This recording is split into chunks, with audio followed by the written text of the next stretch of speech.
Alô, alô, minha gente, tudo bem? Eu vou sair de quadro aqui só um pouquinho, enquanto vocês vão se arrumando. Deixa eu molhar um pouco, encher esse chafariz. Tem 4, 5 aqui em casa. Eles atraem os passarinhos. Enquanto isso, eu quero pedir a você que se prepare para me fazer a pergunta que você queira fazer, tá bom? Qualquer pergunta. E convide aí o pessoal que não sabe, porque eu não avisei, eu estaria no ar ali no nosso YouTube. Eu estaria no ar respondendo, falando, pregando na parábola do rico e do Lázaro, na nossa sequência de Mateus. Mas aí, como as pessoas ficaram doentes, nós tentamos fazer só eu e a Clarinha, e eu ainda não estou bem também de saúde. E aí tentamos, mas vimos que nós iríamos precisar de muita ajuda técnica para terminar, e eu decidi só recomeçar tudo no dia de amanhã. Aí fazendo aqui, dando uma molha enchida nesse chafariz com os passarinhos. Daqui a pouco vão estar por aqui, eles adoram. Para eles é um spa, isso tudo aqui. E você que está por aí, a gente está sem conversar há algum tempo, pode trazer as suas perguntas, tá bom? E a gente vai conversando. Vai ser um prazer para mim. Deixei aqui, deixa eu enrolar a mangueira. Pronto. Ótimo. Então vamos lá. Como é que vocês estão? Eu vou entrar em casa. Entrar em casa, sentar no meu cantinho, aqui no lugarzinho de todo dia, no meu lugar mais íntimo fora a minha cama. É esse cantinho que eu tenho aqui e que eu gosto muito, que me faz muito bem. Mas e aí? O que vocês querem conversar? Como saber se tem um ministério, ou seja, viver para Deus? Ministério, meu filho, é uma palavra que significa serviço. Não significa nada além de serviço. É que para você, ministério é essa coisa eclesiástica do cristianismo, é ser um diácono, um presbítero, um pastor, um pregador, alguma coisa do gênero que bota você no palco, no público, ou que dá a você controle sobre um grupo, obreiros, células. Vocês ficaram com a cabeça totalmente condicionada. Mas a palavra ministério significa serviço.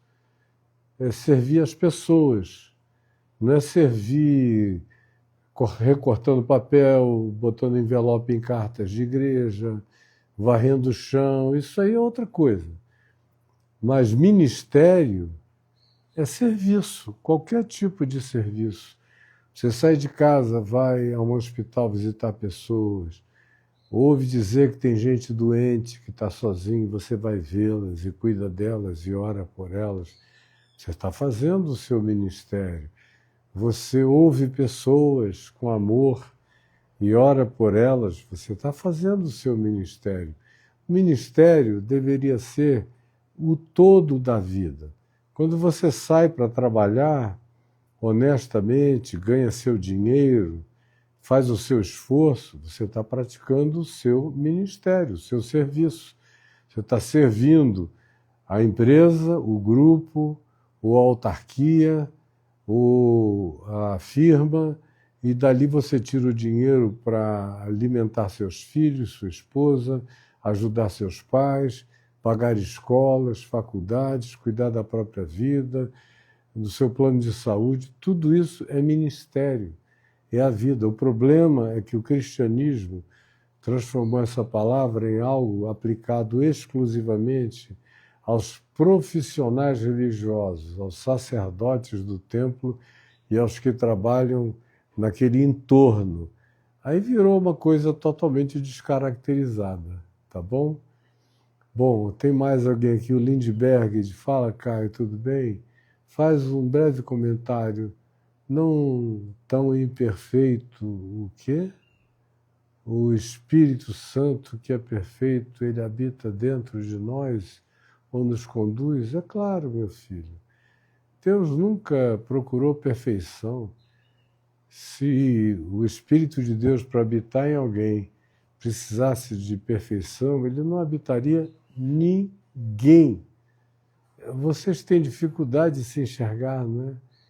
E olham em volta, você acha o quê? Que porque o cara usa uma calcinha apertadinha, um tênis caro, um relógio Rolex caríssimo, está lá em cima no palco com um spotlight correndo atrás dele, com alguém controlando para onde ele anda, para um lado e para o outro, agitado naquele palco, é que aquilo ali é que é o negócio de Deus, é que aquilo ali é que é a manifestação de uma pessoa de Deus, e que ele deve estar cheio do Espírito Santo, porque ele grita muito, pula muito, se sacode muito. Tem um dom de comunicação grande, ele poderia ser um excelente camelô, apresentador de auditório, promotor de shows, mas na maioria das vezes eles não sabem nada do Evangelho, nem de Jesus, eles só repetem chavões, frases feitas, e vocês ficaram com a cabeça tão condicionada, a lavagem cerebral foi tão grande, que você fica pensando que aquele indivíduo que está fazendo ali tudo contra Jesus e dizendo tudo que Jesus disse que não era para ser proclamado, nem feito, nem praticado, é a pessoa cheia do Espírito Santo e você não. Então, por favor, aprendam isso. Até quando vocês vão viver assim? O João Pimpim pergunta, quando a gente é um macário, isso já é um ministério? Isso é um ser. Você acompanhou comigo? Você deve ter acompanhado Mateus, exposição do Sermão do Monte aqui no YouTube, que eu estou fazendo há 2 anos e 6 meses. Mateus 1:1 até Mateus 20. Eu passei pelo capítulo 5, Sermão do Monte, 5, 6 e 7. Expliquei no capítulo 5, durante mais de uma semana, quase 10 dias, o que era o macário, o bem-aventurado. E não é ministério, é um ser. Bem-aventurado é o humilde de espírito. São os que choram, são os pacificadores, são os mansos, são os que têm fome e sede de justiça. Portanto, isso tudo não tem a ver com fazer. Vocês ficaram adoecidos pela ênfase do voluntariado explorado dentro da chamada igreja, do indivíduo que se oferece para fazer. E aí, tanto mais quanto você faça, se ocupe, se canse, mais você é dito como sendo alguém útil para Deus, para a igreja. Você é útil para o pastor, que é uma mão de obra gratuita, gostosa, barata e voluntária. Agora, não necessariamente isso tem nada a ver com o fato de você ser um bem-aventurado, porque tem muita gente fazendo a mesma coisa na máfia, em grupos criminosos diversos, nos mais variados grupos humanos e torcidas organizadas, e não são macários. A palavra macário, usada lá como bem-aventurado, significa feliz espiritualmente. Então, para ser um macário, você tem que ser uma pessoa espiritualmente plena, cheia. O humilde de espírito é aquele que não para de aprender e que tem um contentamento em aprender mais, mais, mais, mais. Essa é a verdadeira prosperidade, esse é o verdadeiro Macário. O manso de coração, que não é um molenga, um banana. Não, a palavra grega usada designa um cara que tem um poder enorme e se controla. Esse é o manso. Não é o impotente, é o hiperpotente, mas que decide exercer a sua consciência, controlando a sua potência e colocando-a a serviço das pessoas no mundo com felicidade, com contentamento, com alegria, com privilégio, com boa vontade. A mesma coisa os pacificadores, que serão chamados filhos de Deus. Eles são pessoas da paz, que constroem pontes, que reconciliam outros, que não divulgam mentiras, fake news, fofocas, que não querem separar famílias, nem amigos, nem tampouco piorar a situação dos inimigos. Eles não estão aqui para criar agravos a mais no mundo, mas para chamar as pessoas à reconciliação. Eles são os Macários, os filhos de Deus. Isso não é uma coisa de fazer. Eu tenho um livro escrito há muitos anos, que é fruto de uma quantidade enorme de palestras que eu fiz nos anos 80 e 90, foi publicado no início dos anos 90, chamado A Crise de Ter e de Ser. Se você entrar aí na Amazon e procurar A Crise de Ser e de Ter, Caio Fábio, você vai achar, tá bom? É isso, João Pimpim. Aqui, Caio, desde criança, frequento igreja, porém nunca consegui entender o que eles falavam para mim, que não fazia sentido, entrava em um ouvido e saía pelo outro. Porém, você é como se falasse para mim o que eu já sabia. É o que eu ouço há 52 anos, embora não soubessem. Quando eu falo, é que fica tudo tão óbvio que a pessoa fica com a sensação de que já sabia. Você pré-conhecia aquilo na sua consciência, mas sem elaboração, sem nenhuma organização mental, sem uma reflexão com começo, meio e fim. Você apenas intuía que o que você ouvia não estava certo, e quando você me ouviu, você disse: esse cara diz tudo o que eu penso, como eu estou ouvindo isso há 52 anos, há meio século que eu ouço isso. E era o quê? Porque eu sei que as pessoas sabiam daquilo antes? Não. Elas só intuíam que elas sabiam que o que ouviam estava errado, e elas intuíam a respeito do fato de que, se fosse certo, tinha que ter uma outra linha de emoção, de sentimento, de pensamento e de conclusão, mas elas não sabiam nem por onde começar, nem tirar o fio da meada. Aí eu venho e digo assim, com toda facilidade, simplicidade e alegria feliz, com tanto contentamento de simplificação da verdade, que você diz: uau, era isso que eu sempre pensei. E eu fico feliz, porque é sinal de que eu estou pregando o Evangelho, porque o Evangelho sempre encontra, preste atenção, o Evangelho sempre encontra o que pré-existe na gente e a gente não sabe elaborar, nem explicar para nós mesmos o nível do nosso descontentamento com o que é ensinado de forma errada e a alegria que a gente tem quando ouve pela primeira vez alguém dizendo o que eu digo a minha vida inteira. Mas isso pré-existia em você, porque o Evangelho pré-existe em todo mundo. Todo mundo sincero, todo ser humano de boa vontade, quando ouve o Evangelho genuíno, sincero e puro a primeira vez, diz: uau, foi isso que eu sempre criei. Embora ele não soubesse de nada do ponto de vista das razoabilidades e das racionalizações, mas o coração dele sempre soube que a verdade, se um dia ele ouvisse, ela teria que ser do jeito que ele agora ouviu, agora entendeu e agora avaliou. Aí vem a Ana Cristina, 2010, aqui embaixo, e diz, fala sobre a salvação dentro de outras religiões. A salvação não está dentro de religião nenhuma. A salvação está em Cristo. Cristo é que passeia pelo mundo inteiro.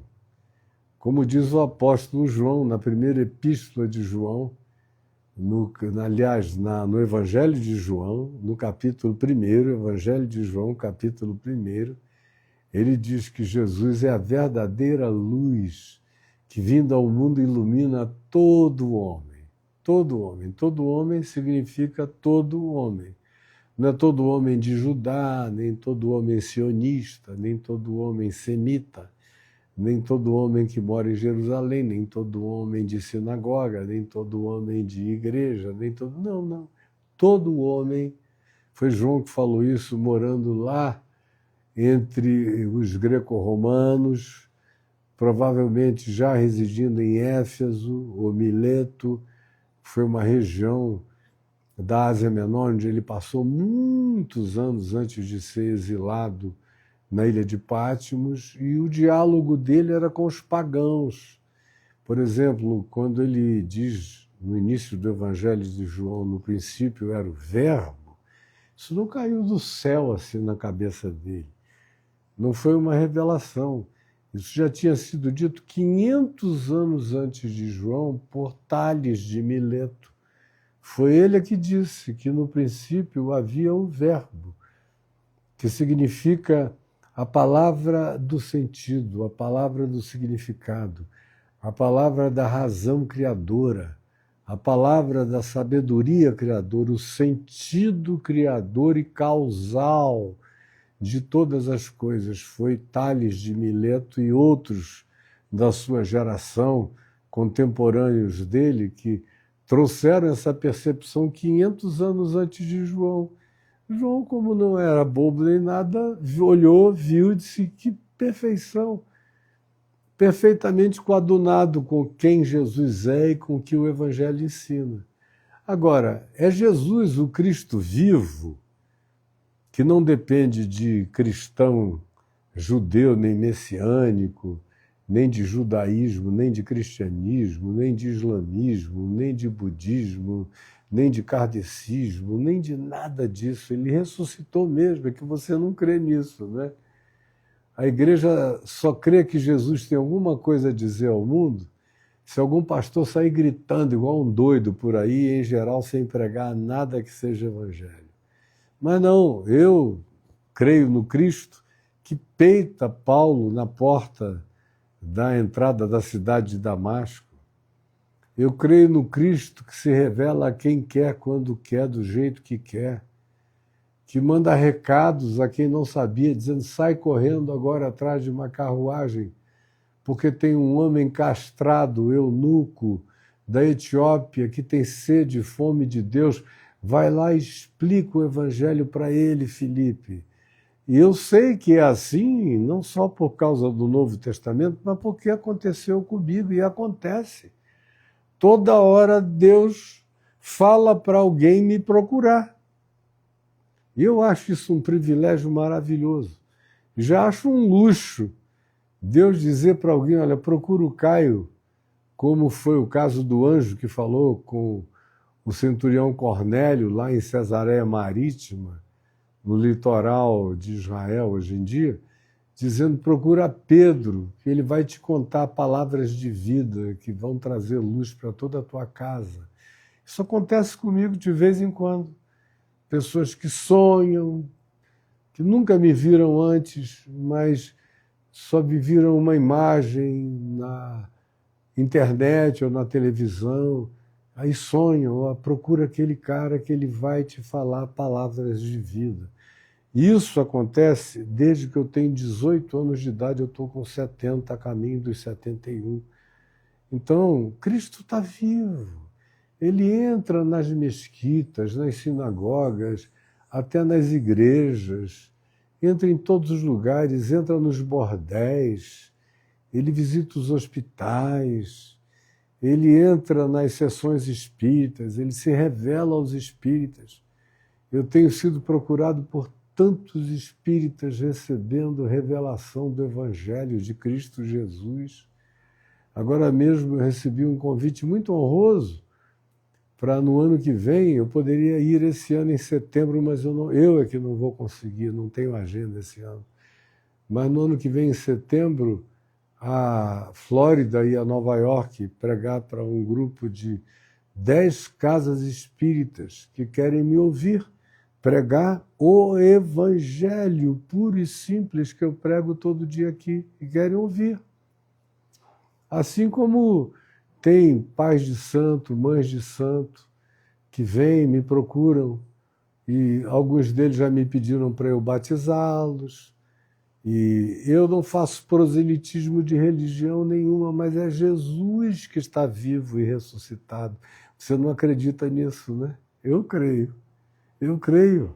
É por isso que a minha parceria com ele é tão poderosa. Eu creio que ele está livre e solto no mundo, visitando casas de indianos, de hindus, de confucionistas, de zoroastristas, de maoístas, de seres humanos na terra inteira. E olha, não é uma coisa que eu passei a crer de uns aninhos para cá. Eu já me converti crendo assim. Um dos meus maiores problemas na minha conversão, quando meu pai me perguntou o que seria, o que eu achava que seriam os maiores problemas, eu falei, olha, pai, o problema número 1 que eu vejo são as mulheres. Eu tenho uma facilidade extrema com elas e elas têm um carinho e demonstram um desejo de aproximação de mim desde que eu sou criança. Isso só cresceu muito no curso da minha vida. E eu não posso negar que eu as acho exuberantemente belas e lindas. Eu peço a Jesus, agora que eu me converti, que me dê bom senso, equilíbrio, pureza, santidade, que me salve da luxúria, da manifestação de lust, de qualquer que seja o desejo cobiçoso, equivocado, carnal. E foi a coisa mais simples para mim. Eu realmente não sofri. Comecei a ler a Bíblia, a orar, a jejuar, a pregar, a testemunhar em todo lugar. E elas vinham de fio dental, dirigindo as motos, senta aí, gostoso, que eu vou te levar para o mato, quero te pegar. Gente de todo tipo, eu nunca dei a mínima, passei batido a minha vida inteira. Segunda coisa que eu disse a meu pai, que ia ser uma grande dificuldade para mim, era a igreja. Falei, papai, pior do que as mulheres é ter que me congregar com um monte de gente muito limitada, que é muito, desculpe a expressão, burra, e nem quer aprender. Isso dá um trabalho. Eu tenho que conviver com isso, é onde eu estou buscando, tomando ar por canudinho para aguentar a religião. E até porque eu não creio como eles creem. Eu creio que Jesus está livre. Eu não creio que Jesus se deixou confinar pelos paredões dos templos nem das igrejas. Eu creio que Jesus está falando. Eu vi Jesus se revelar aos meus amigos hippies antes de eu me converter, amigos meus na penitenciária que tiveram revelação de Deus sozinhos antes de eu me converter, gente a mais variada do mundo inteiro, histórias que eu ouvia, e não eram histórias de crente, eram histórias de pessoas de fora. E eu já me converti com uma inconformação. Eu não podia crer que o índiozinho lá da minha terra, que não ouvisse falar a informação sobre Jesus, se morresse ia para o inferno dos crentes. Eu nunca aceitei isso. Então a minha tese de ordenação ao ministério presbiteriano foi sobre o que Deus fez, faz e sempre fará fora das instituições religiosas. Isso foi um problema para eles, mas eles é que pediram 3 vezes para me ordenar pastor. Eu falei, vivam com esse barulho, é assim que eu creio. Eu estou pregando na televisão já há alguns anos assim. E as pessoas estão se convertendo assim. E vocês pediram para me ordenar assim.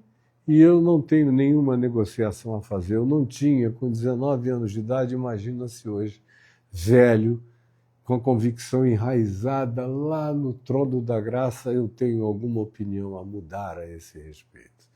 Aí alguém me pergunta aqui, Caio, muito obrigado pelo seu tempo, de nada, Deus te abençoe, e também a me ajudar, Alexandre Barreto, Deus abençoe, Bolsonaro na cadeia, vocês são muito toscos, sabia?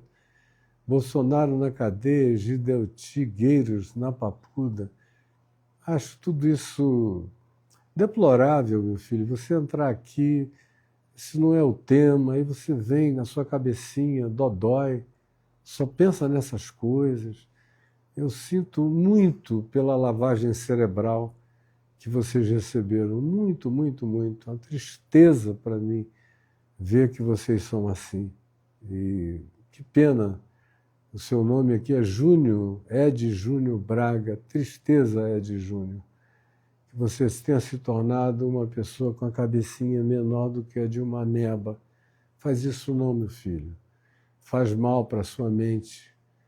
Obrigado, Alexandre Barreto. Caio, você é singular. Vamos lá ver a minha mensagem.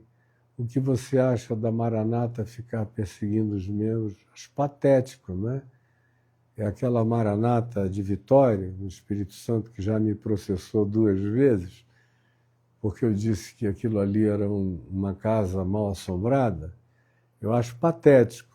Eu já os conheço há 45 anos, mais ou menos, desde que meu amigo pastor Alcides, lá em Niterói, me introduziu aos pensamentos da Maranata de Vitória, que eu os acompanho com tristeza. Aconteceu tanta coisa feia lá. Aí o Fabrício Douglas diz, Caio, como faço para te presentear com uma camisa do Instituto Caldeira Solidária? Rapaz, eu realmente não sei, porque eu não costumo dar o meu endereço aqui, porque senão a minha vida vira uma antessala do inferno, né? Às vezes em que eu dei o meu endereço aqui, todas as vezes, olha o que veio de gente. Vinha gente do Sul, do Ceará, de Pernambuco, de Piauí, do Norte Extremo, do Brasil Central. Chegou a vir gente até de fora do país apertar aqui, tocar o sino da minha porta e dizer, Jesus me falou que eu tinha que vir aqui para morar com você. Eu tive disso, não apenas aqui em Brasília, eu tenho tido isso desde Manaus, desde que eu tinha 18 anos de idade. Minha vida foi cheia disso. Então, hoje eu tomo cuidados básicos, porque é tão desagradável quando isso acontece. Algumas pouquíssimas vezes eu peguei e acolhi as pessoas que raramente eu vi que precisavam de uma ajuda, e algumas delas eu botei morando comigo tempos. Em Manaus até anos, depois no Rio de Janeiro também. E aqui algumas eu abriguei por 3, 4, 5 anos, mas 95% eu botei dentro do ônibus ou no avião de volta para casa, liguei para a família e falei, cuidem porque essa pessoa não está bem da mente. Então, respondendo aqui, Fabrício, eu queria te dar um endereço, mas, eventualmente, eu não sei, eu tenho que pensar, porque toda vez que eu dou meu endereço aqui, a minha mulher acaba pagando a conta, porque começam a se acumular as pessoas que chegam do nada, e aí a gente perde todo tipo de privacidade que eu possa ter. Mas a gente vai fazer contato, tá bom, Fabrício _Douglas? E Eu vou pedir para o Marcelo Cunha anotar o seu contato e ver se ele sugere um lugar para você me mandar essa camisa da Caldeira Solidária, tá bom? Beijo, obrigado pelo carinho.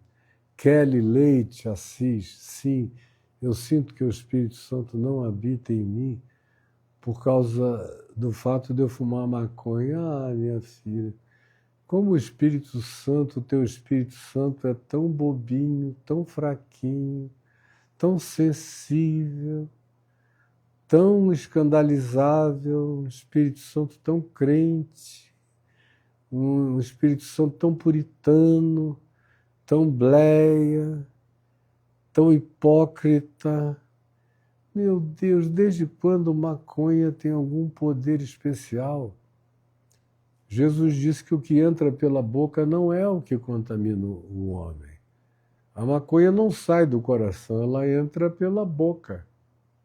Tanto quanto o canabidiol para tratamentos de cannabis medicinal, a mesma coisa é o trago, que tem um poder, inclusive, de cura assombroso para pessoas com Parkinson e com outras coisas assim. Medicina muito mais do que qualquer coisa. Isso foi uma fabricação de marketing de 1933 nos Estados Unidos, quando eles substituíram o combate à Guerra Fria, que era o álcool, e eles viram que não podiam vencer o álcool, e eles já estavam com um programa montado de perseguição, aí transferiram para a erva chamada do diabo, porque eram os negros que praticavam nos Estados Unidos. E o Brasil e boa parte dos países atrasados aqui da América Latina adotaram essa política americana que lá já está em muitos estados em desuso, em total desuso. E a gente continua aqui matando e morrendo, matando muito mais gente do que qualquer droga, do que a soma das drogas. Olha, o que o álcool, que é a pior droga, cocaína, metanfetamina, heroína, picos variados, balas, bolinhas antigas, a soma disso tudo faz de enfermização físico, mental e psíquica das pessoas é infinitamente menor em número do que o combate a essas coisas produz de morte, de feridos e de aleijados, mas infinitamente. Procure as estatísticas. Aí você vai ver que para tirar uma barata que caiu na banheira, essa repressão, por exemplo, a maconha, pega da banheira a criança, os brinquedos da criança, o sabonete, o shampoo, o condicionador, a escovinha para esfregar a criança, pega tudo e joga fora pela janela com criança e tudo por causa da barata. É uma lógica tão burra, mas eu não vou me fazer compreender nunca, porque as pessoas já estão pré-condicionadas. E olha, não tem nenhuma apologia. A minha apologia aqui é uma, eu tenho uma apologia. A morte de menos pessoas nas favelas, que eu acompanho desde antes de você nascer. Eu já estava envolvido com essa questão há muitos anos. Aliás, eu fui usuário participante desde 12 anos de idade. Então eu sei de dentro e sei de fora o que isso faz. E sei a partir também de pertencimento a grupos do Estado, estudando a fenomenologia do que se poderia fazer de melhor na repressão às drogas durante décadas no Rio de Janeiro. Então, eu sei o que eu estou dizendo aqui. Agora, você não sabe, e ouve só o pastor lá numa ignorância brutal, medieval, não sabe de coisa alguma, lançar vaticínios demoníacos e nem vê que eles estão estimulando infinitamente mais mortes. São policiais que não precisariam morrer, são meninos e meninas nas favelas que não precisariam morrer, são balas perdidas que não precisariam acontecer se eles apenas regulamentassem a utilização com sensatez. Por que não fazem? Porque o lobby evangélico, o lobby católico e o lobby moralista do Congresso Nacional não permite. Mas se você conversar com eles aqui em volta da minha mesa, eu nunca encontrei ninguém que seja contra. Mesmo aqueles que, quando dão entrevistas, dizem que tem que aumentar a repressão, aqui, em volta dessa mesa, onde dezenas deles, deputados e senadores, vêm, nenhum deles, num diálogo inteligente, mantém esse tipo de ignorância herdada dos Estados Unidos, porque antes disso não havia, nem no Palácio de Buckingham, na Inglaterra. Isso era uma coisa que foi tratada com legalidade dos últimos 6.000 anos na Índia, 5.000 anos na China e no mundo inteiro. Isso é uma coisa que foi inventada de 1932, 33 para cá. É uma construção americana, você nem da origem dessa loucura sabia, mas fique sabendo. Também não estou pedindo para você concordar comigo em nada. Eu não estou dizendo que é o que eu acho que seria melhor, é o que eu sei. Depois de anos e anos e anos e anos de avaliação, eu sei. Então pare com isso. Se o Espírito Santo for assim, que Espírito Santo é esse? O Espírito Santo leva muito a sério a mentira, minha filha. Kelly, é fofoca, é fake news, é ódio, é ressentimento, é mágoa, é implicância, é antipatia. Essas coisas que estão aí no seu coração são as que bloqueiam a chama, o fogo, o ardor, o amor, o calor do Espírito Santo em você. São essas, porque essas saem de dentro. As que entram pela fora, isso aqui não é bebida alcoólica nenhuma.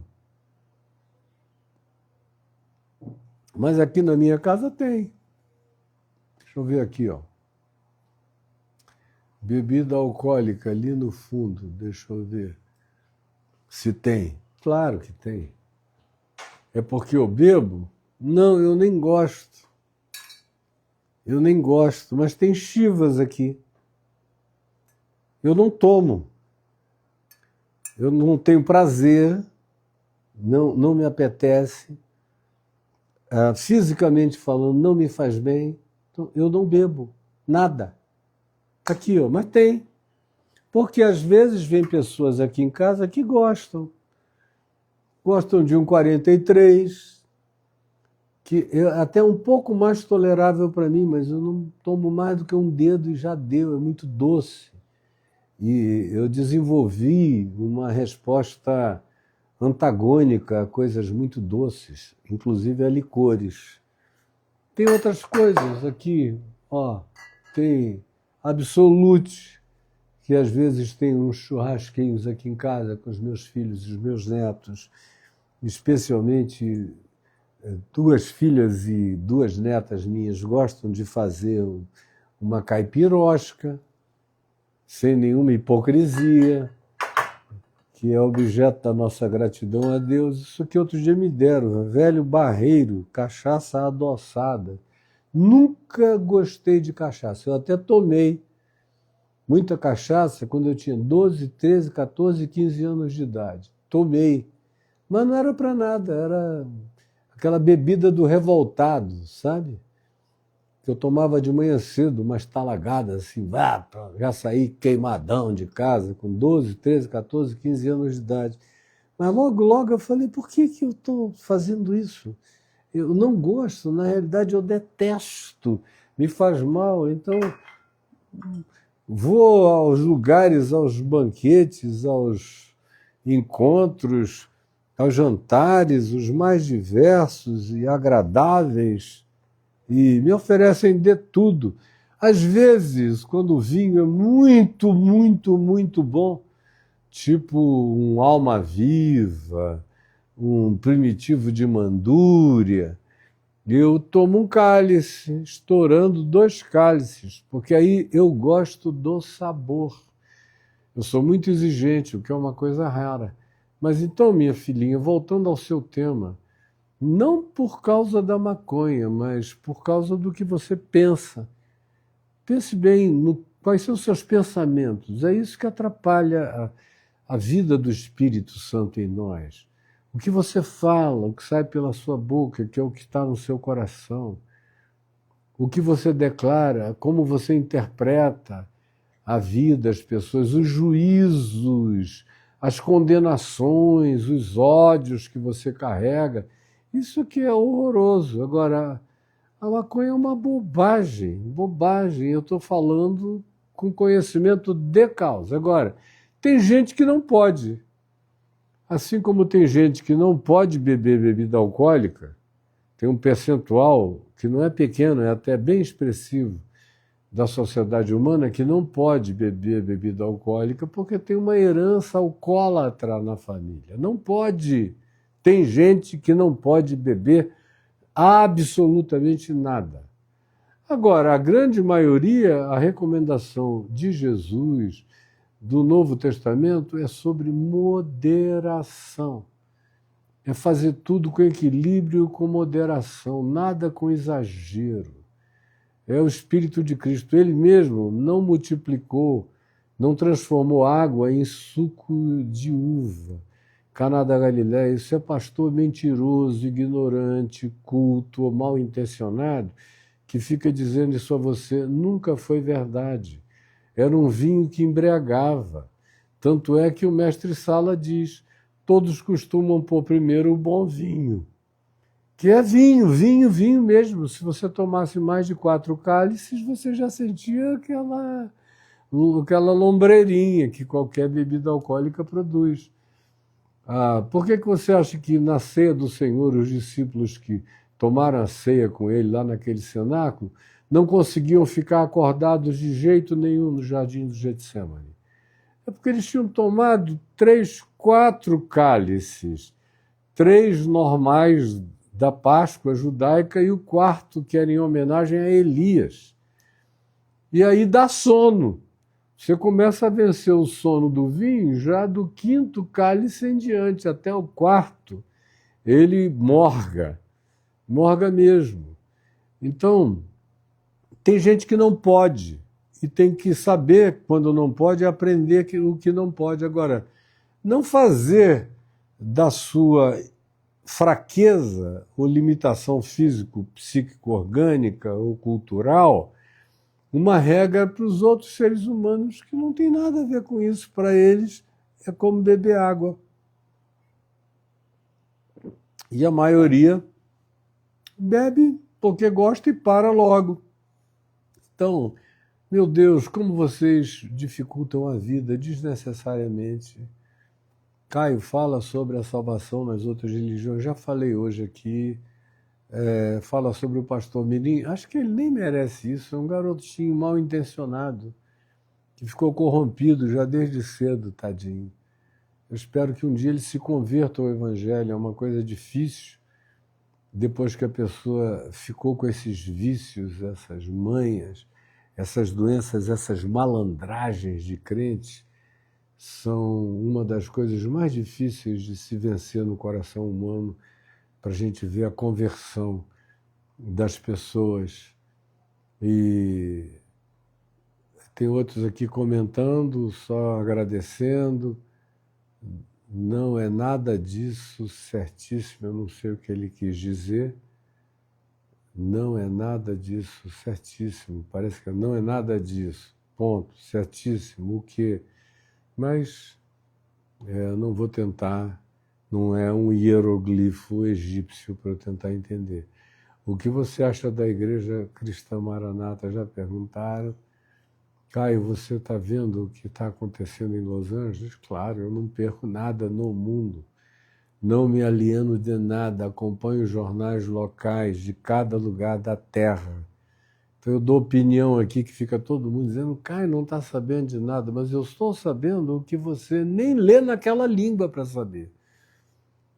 Claro, além de tudo, eu tenho um amor especial pela região porque foi uma das residências mais felizes que eu tive na vida, foi na região da grande Los Angeles, em San Bernardino County, lá em Claremont, e onde eu estudei, também em Pasadena, onde estudei, e toda aquela região toda aquela região onde eu tive muita alegria de experiências familiares e com amigos. Então eu estou acompanhando todos os dias. O que o presidente Trump fez foi uma agressão, porque essas coisas não acontecem sem um pedido anterior do governador do estado. É o governador do estado, juntamente com o prefeito da cidade, que quando veem que a situação está saindo de controle, pedem essa ajuda federal. Ele atropelou tudo, foi em cima, com uma brutalidade horrenda, e só criou uma exacerbação, uma superlativização, um aumento enorme dos choques. E deixa eu te dizer o seguinte, a Califórnia não é qualquer outro estado dos Estados Unidos. A Califórnia é quase tão rica quanto o resto dos Estados Unidos da América. É por isso que às vezes você ouve a Califórnia dizer que se o Trump continuar com essas políticas tão anti-história americana, tão anti-democracia americana, tão anti-republicanismo original americano, eles estão, e de vez em quando ameaçam, se desligarem dos Estados Unidos da América, porque eles não precisam dos Estados Unidos. Os Estados Unidos precisam mais da Califórnia do que a Califórnia dos Estados Unidos. Mas eu estou acompanhando tudo, lamento profundamente o que o Trump fez, sinceramente. Aí, o consultor performance, Caio, a iniquidade e o amor próprio, qual o paralelismo? É que quanto mais iniquidade, menos amor no coração. Quanto mais iniquidade, menos amor. Quanto mais amor, menos iniquidade. Essas coisas não andam juntos. Você não pode dizer, que pessoa cheia de amor e cheia de iniquidade. Isso não existe. Onde há amor, a iniquidade morre. E onde a iniquidade seca ou cresce, o amor desaparece. E quem mais? Eu fiz uma caixinha com muitos nomes que conheço e todos os dias eu e o meu marido tiramos um nome para orar. Na verdade, é uma intercessão. O que você acha disso? Acho ótimo. Eu não tenho uma caixinha, mas eu faço isso aqui, na minha mente, todos os dias. E, Caio, uma vez salvo, sempre salvo. Isso é uma questão da bobagem entre presbiterianos e armenianos. Isso não deveria nem ser uma questão. A única situação é a seguinte: ame a Deus, ame ao próximo e não pense em salvação, porque salvação é uma neurose angustiosa promovida pela religião para você pensar com medo no seu presente, no seu futuro, todos os dias da sua existência. Por isso é que fica essa pergunta sobre salvação todo dia, se você perde, não perde. Aí vem os presbiterianos fatalistas radicais, dizem que não, uma vez salvo, salvo para sempre, você pode aprontar o que você quiser, se tornar a pessoa mais indizível da vida, que você está selado e acabou. Chega nesse nível de radicalismo. E tem aqueles outros de linha arminiana, que você amanhece o dia salvo, meio-dia você perdeu a salvação, à noite você reconquistou. Se tiver um sonho erótico, você perdeu a salvação de novo, é um inferno. O primeiro grupo, porque cria um supremacismo, uma ousadia e um estímulo à morte da consciência, a andar com uma boa consciência todo dia diante de Deus. E o segundo grupo, porque produz uma neurose e uma paranoia que são totalmente favorecedoras de uma internação em clínicas psiquiátricas. Ambas as coisas são profundamente adoecedoras. Aí o Foco 6544 pergunta, fala sobre a dor da vergonha de algo que você fez e se arrepende. Eu não tenho o que falar. tudo o que eu fiz e do que eu me arrependi, já morreu, já acabou, já foi sepultado, já foi lavado no sangue de Jesus. Eu não vivo de passado nenhum passado. O coração, olha aqui para mim, todo limpo em Cristo Jesus, totalmente pronto para toda boa obra. Então, você, tome cuidado, porque se você fez essa pergunta, é porque eventualmente você vive disso, não é, meu filho? E você me perguntou isso, ou porque você seria uma pessoa muito mal intencionada e queria ver se me provocava por algum lado da vida, ou então é porque você vive esse tormento. Mas eu não vivo de vergonha nenhuma. Não tem diabo, nem demônio, nem homem, nem anjo, nem ninguém diante de quem eu diga com licença. Não, eu estou lavado, coberto, justificado em Cristo Jesus. Eles é que fogem de mim, não sou eu que fujo de nada. Metam isso na cabeça de vocês. Eu estou nesse mundo fazendo as malignidades fugirem. Eu sou um assombrador de assombrações aqui na face da terra. Então, isso tudo aí nem existe para mim. Caio, falar sobre o texto bíblico de Mateus 24, 30 e 31, é o sermão escatológico.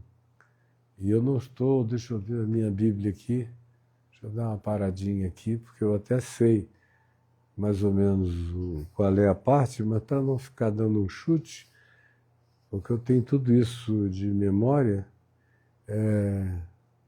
24, 30 e 31, foi isso? 30 e 31. Está aqui bem diante de mim.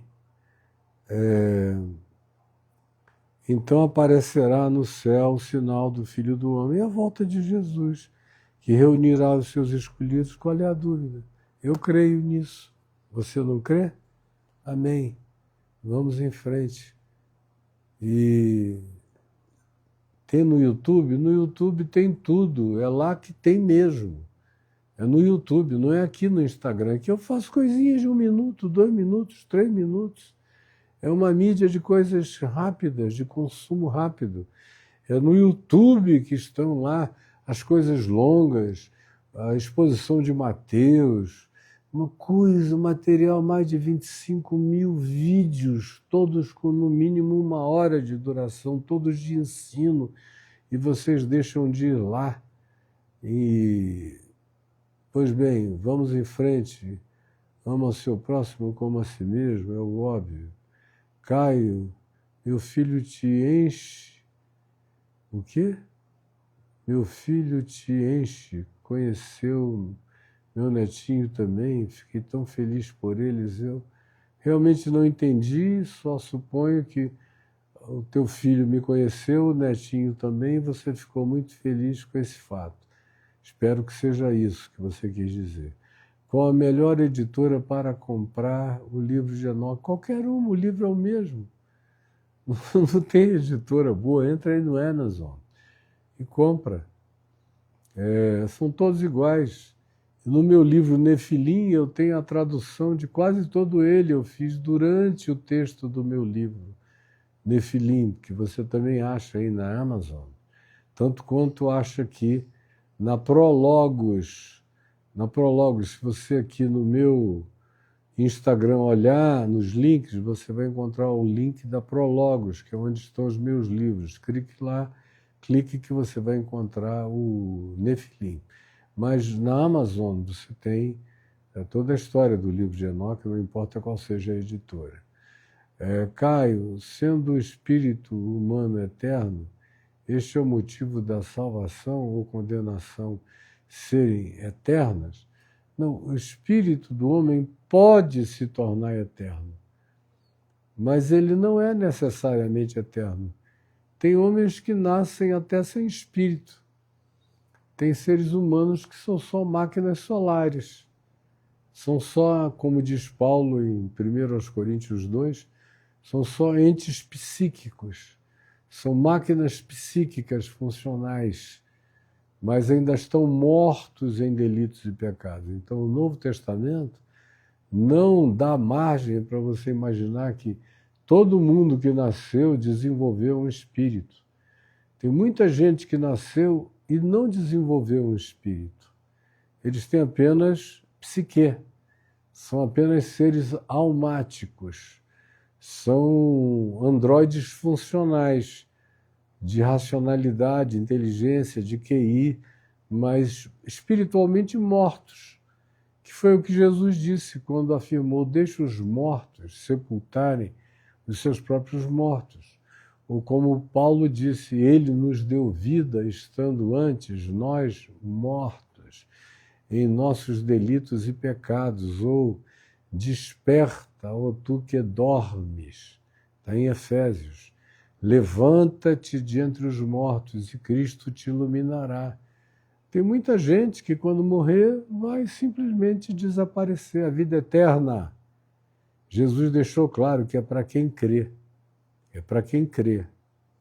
Para quem crer em mim. Aí você diz, então significa que quem não ouviu a informação não tem a vida eterna. Não.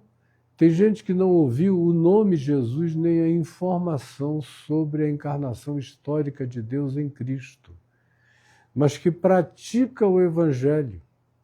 Como o irmão de Jesus, Tiago, diz: mostra-me a tua fé, cheia de informações, sem práticas de amor, de alegria, de paz, de bondade, de benignidade, de fidelidade, de mansidão, de domínio próprio. Mostra-me essa fé destituída disso tudo, que é oca, que é nada, que para nada aproveitará, e eu, sem palavras nenhuma, sem confissão nenhuma, através do amor, da compaixão, da bondade, da misericórdia, do apreço pelo próximo, da solidariedade, do carinho que olha, que enxerga, que se interessa e que levanta, farei confissão da minha fé, Salvador em Cristo, mesmo que eu nunca tenha ouvido o nome Jesus. É isso que os crentes não entendem, e é daí que vem esse supremacismo tão demoníaco que toma conta de vocês muitas vezes. Deixa eu voltar aqui, eu tive que andar para trás, porque está subindo com uma rapidez muito grande. Acabei, quem foi que falou? Oronaldi, Rafael Oronaldi, Caio, acabei de perder minha filha de 2 aninhos. Está muito difícil para mim e para minha esposa. Eu sei, meu filho. 2 aninhos já deu para ter muita vidinha com ela e muito sonho. Eu perdi filhos de um dia de nascido e a gente sofre, e perdi filhos de 22 anos de idade. Aí a gente sofre infinitamente mais. Quanto mais tempo de convívio você tenha tido, quanto mais tempo de convívio você tenha tido com a pessoinha, com o filhinho ou a filhinha que tenham partido, mais intenso é o sofrimento. E eu te peço, Jesus, que tu consoles o coração desse casal, desses amigos queridos que estão sofrendo.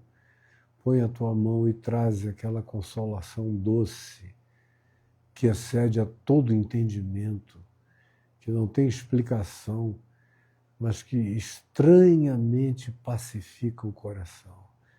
E que eles já a vejam em ti na eternidade, eles já contem com ela como membro dessa família de quem toma o nome todo mundo que te ama, tanto no céu quanto na terra. E lá está ela, aguardando por eles, e eles a encontrarão. Ninguém se perde no amor de Deus, em nome de Jesus. E que Deus te abençoe. Pastor, por que o Senhor escolheu sair da igreja? É impossível sair da igreja, meu filho. Você que não entendeu o que é a igreja. Para você, a igreja é uma casinha, é um CNPJ. Então, você que tem uma limitação brutal. Eu não saí de igreja nenhuma, é impossível. Eu sou crente.